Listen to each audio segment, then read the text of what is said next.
हरे कृष्णा। आज सुनिए कार्तिक मास महात्म्य का 24वां अध्याय। इससे पहले की वीडियो में आपने जाना था कि किस प्रकार से चातुर्मास का उद्यापन करना चाहिए और चातुर्मास के दौरान जिन जिन लोगों ने अपनी किसी प्रिय वस्तु का त्याग किया हो उसका प्रारंभ किस दिन से करना चाहिए।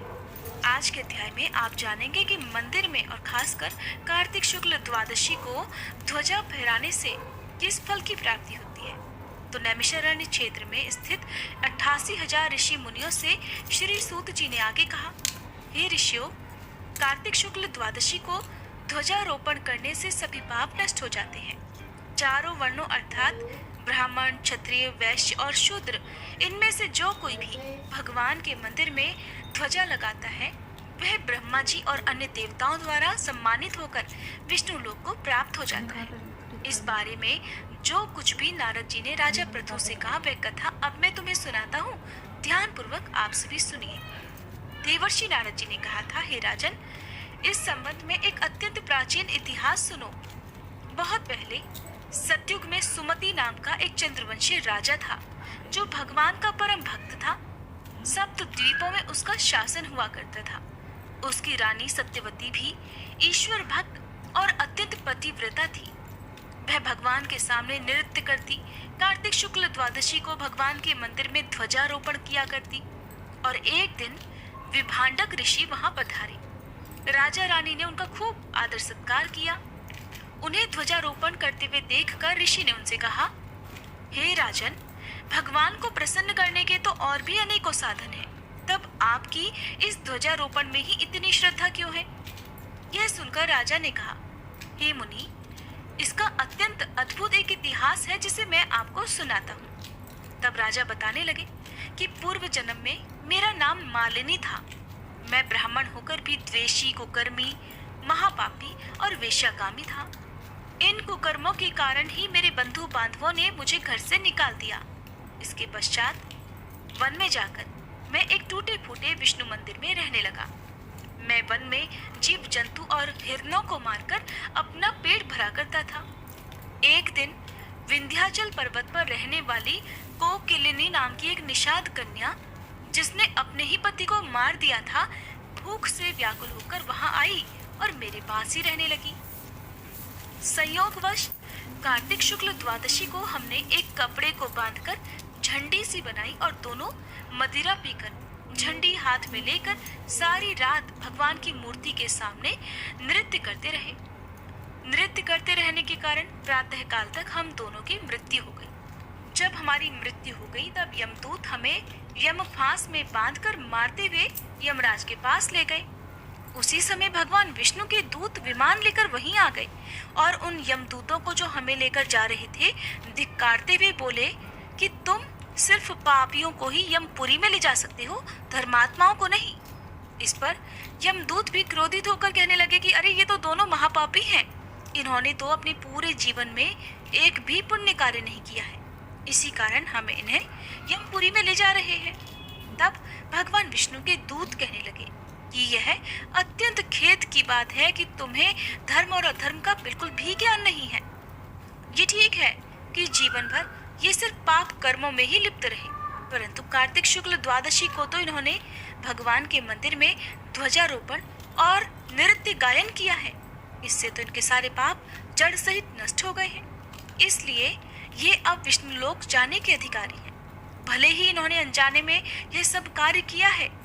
इसके पश्चात विष्णु भगवान के दूत हमें विमान में बिठाकर विष्णु लोक को ले गए।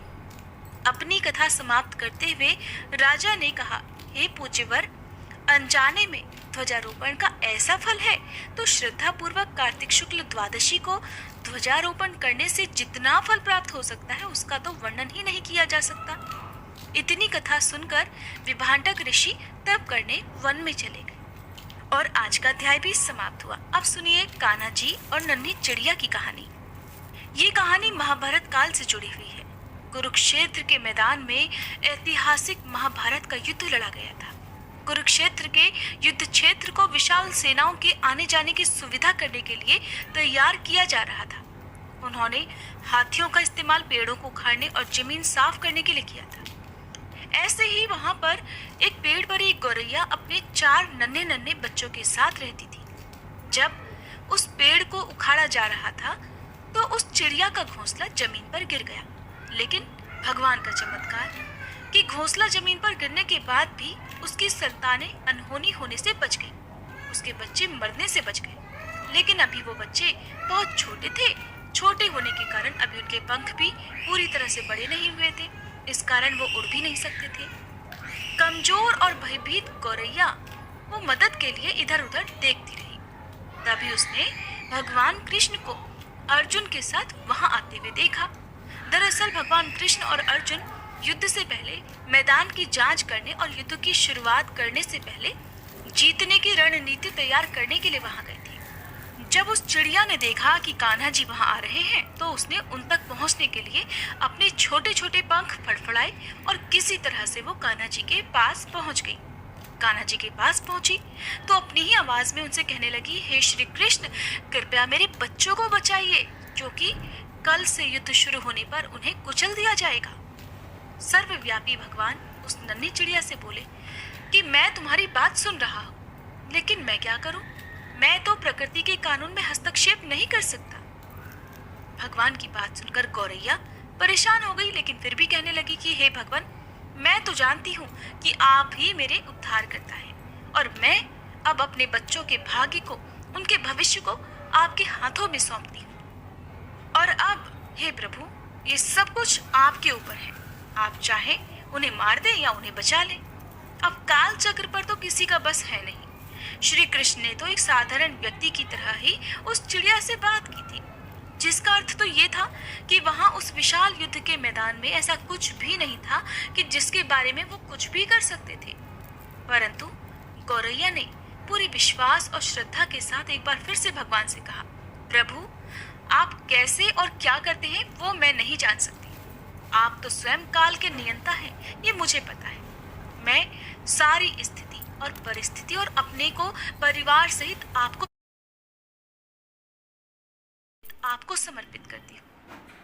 नन्ही चिड़िया की बात सुनकर अब भगवान बोले कि ठीक है, तुम अभी से अपने घोंसले में 3 सप्ताह के लिए भोजन एकत्रित कर लो। गौरैया ने भगवान की बात सुनी। अब जब ये बातें हो रही थी गौरैया और भगवान के बीच में, तो अर्जुन भी, जो भगवान के साथ ही खड़े हुए थे, वो इन सारे संवादों से बिल्कुल अनजान थे। उन्हें नहीं पता कि भगवान कृष्ण की और नन्ही चिड़िया की, जो उनके आसपास ही मंडरा रही थी, पंख फड़फड़ा रही थी, उनके बीच में क्या बातें हो रही हैं। अर्जुन ने देखा कि एक नन्ही चिड़िया कान्हा जी के चारों ओर घूम रही है और पंख फड़फड़ा रही है। उन्होंने सोचा कि शायद ये बाधा डाल रही है। वो दोनों तो आपसी वार्तालाप करने के लिए उस युद्ध के मैदान में आए थे। अर्जुन ने देखा तो गौरैया को दूर भगाने की कोशिश की। गौरैया ने अपने पंखों को कुछ देर के लिए फुलाया और उसके बाद वापस पंख फड़फड़ाती हुई वो अपने घोंसले में चली गई। 2 दिन के बाद, ठीक 2 दिन के बाद, शंख के उद्घोष से ही दुंदुभियां बजने के साथ ही भीषण युद्ध की शुरू होने की घोषणा कर दी गई। भगवान कृष्ण ने अर्जुन से कहा कि हे अर्जुन, जरा अपने धनुष और बाण मुझे दो। अर्जुन ने सुना तो हैरान, क्योंकि भगवान कृष्ण ने तो युद्ध में कोई भी हथियार न उठाने की शपथ ली थी। इसके अलावा अर्जुन का यह भी मानना था कि केवल वो ही, अर्थात अर्जुन ही सबसे अच्छे धनुर्धर हैं। तो अर्जुन ने जब देखा कि भगवान कृष्ण ही उसके धनुष और बाण मांग रहे हैं, तो उसने सोचा कि क्यों ना ये काम मैं ही कर लूं, जिसके लिए भगवान इतना कष्ट करने जा रहे हैं। तब अर्जुन ने श्री कृष्ण से कहा कि मुझे आज्ञा दे भगवान। अर्जुन ने पूरे विश्वास के साथ ये बात कही कि मेरे तीरों के लिए तो कुछ भी अभेद्य नहीं है, मेरा निशाना कभी चूक नहीं सकता। चुपचाप अर्जुन से धनुष लेकर भगवान श्री कृष्ण ने एक हाथी को निशाना बनाया। हाथी को मारने के लिए निशाना बनाया या कुछ और करने के लिए, अब आप जानिए। जब उन्होंने एक हाथी को निशाना बनाया, लेकिन ये क्या हुआ कि हाथी को मारकर नीचे गिराने के बजाय वो जो तीर कान्हा जी ने छोड़ा था, वो हाथी के गले में जो घंटी बंधी हुई थी उससे जा टकराया और एक चिंगारी सी उड़ गई।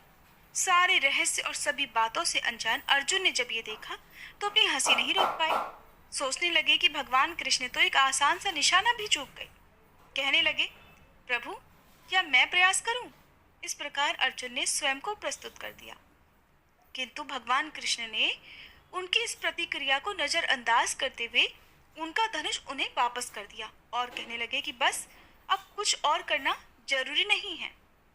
लेकिन अर्जुन ने जब देखा कि भगवान कृष्ण ने तो बिना किसी को मारे और बिना निशाना लगाए ही धनुष और बाण वापस कर दिया, तब उन्होंने पूछा निशाना लगाए ही धनुष और बाण वापस कर दिया तब उन्होंने पूछा कि हे केशव, फिर आपने हाथी को तीर क्यों मारा जिससे हाथी भी नहीं मरा? तब भगवान कृष्ण ने अर्जुन से कहा, क्योंकि इस हाथी ने उस गौरैया के एकमात्र घोंसले को जो कि इसी पेड़ पर था उसे गिरा दिया था। कौन सी गौरैया? अर्जुन ने बड़ा हैरान होकर पूछा। इसके अलावा हाथी तो बिल्कुल अभी तक स्वस्थ और जीवित है और केवल उसकी घंटी ही टूटकर गिरी है। अर्जुन के सवालों को नजरअंदाज करते हुए भगवान कृष्ण ने अर्जुन को केवल शंख बजाने का ही निर्देश दिया। शंख बजते ही युद्ध शुरू हो गया और अगले 18 दिनों में कई जाने गई। बड़ा ही भयानक दृश्य था। इस प्रकार से अंत में पांडवों की जीत हुई। तो एक बार फिर भगवान श्री कृष्ण अर्जुन को अपने साथ उसी युद्ध के मैदान में भ्रमण करने के लिए ले गए। कई शव अभी भी वहां पर हैं, जो उनके अंतिम संस्कार का इंतजार कर रहे हैं। युद्ध का वह मैदान गंभीर अंगों और सिर, बेजान सीढ़ियों और हाथियों से अटा पड़ा था। चारों तरफ लाशों के ढेर थे।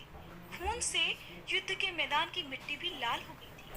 तब भगवान कृष्ण एक निश्चित स्थान पर गए और वहीं पर रुक गए। एक घंटी जो कि हाथी पर बांधी जाती थी, उसे देखकर वो सोचने लगे। फिर कुछ सोचकर उन्होंने अर्जुन से कहा, पार्थ, क्या आप मेरे लिए ये घंटी उठाएंगे और इसे एक तरफ रख देंगे? निर्देश तो बिल्कुल सरल था। भगवान कृष्ण ने बिल्कुल सीधे शब्दों में ही अर्जुन को केवल घंटी उठाने के लिए कहा था।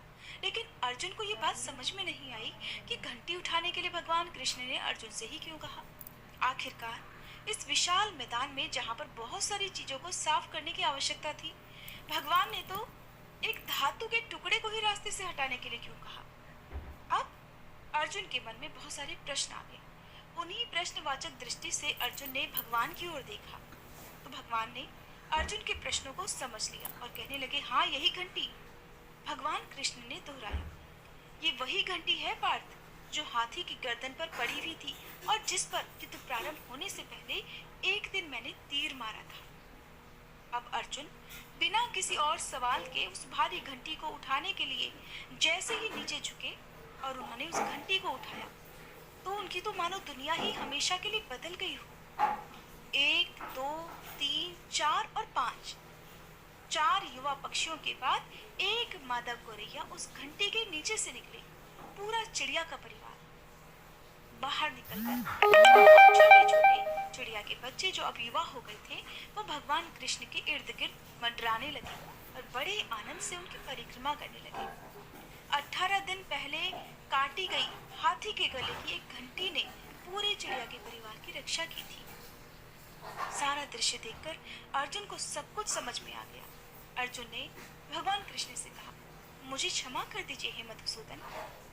आपको मानव शरीर में देखकर, उस सामान्य मनुष्यों की तरह व्यवहार करते हुए देखकर मैं भूल ही गया था कि आप वास्तव में कौन हैं। और इसके उत्तर में भगवान कृष्ण सिर्फ मंद मंद मुस्कुराते ही रहे थे। तो देखा आपने, भगवान न केवल मनुष्यों की बल्कि सभी जीव जंतुओं की, सभी प्राणियों की रक्षा करते हैं, उनके विश्वास की रक्षा करते हैं। अब नन्हे नन्हे जीव जंतु जो हमारी तरह पढ़े लिखे नहीं है या हमारी तरह पूजा पाठ नहीं कर सकते, भगवान के मंदिर में नहीं जा सकते, भगवान का मंदिर नहीं बना सकते, लेकिन मन से वो भी भगवान की ही पूजा करते हैं, मानसिक पूजा ही करते हैं। उनके मन में विश्वास होता है और भगवान अपने भक्तों के इसी विश्वास की लाज रखते हैं। हरे कृष्णा। आज के अध्याय में बस इतना ही। इसके आगे की कथा आप सभी अगली वीडियो में जरूर सुनिएगा। आप सुनिए श्री कृष्ण चालीसा पाठ। बंशी शोभित कर मधुर, नील जलद तन श्याम, अरुण अधर जनु बिंबा फल, पीतांबर शुभ साज। जय मनमोहन मदन छवि, कृष्ण चंद्र महाराज। करहु कृपा हे रवि तनय, राखहु जन की लाज। जय यदुनंदन जय जगवंदन, जय वसुदेव देवकी नंदन। जय यशोदासुत नंद दुलारे, जय प्रभु भक्तन के धृग तारे। जय नट नागर नागन थैया, कृष्ण कन्हैया धेनु चरैया। पुनि नख पर प्रभु गिरवर धारो, आओ दीनन कष्ट निवारो। वंशी मधुर अधर धर तेरी, होवे पूर्ण मनोरथ मेरो।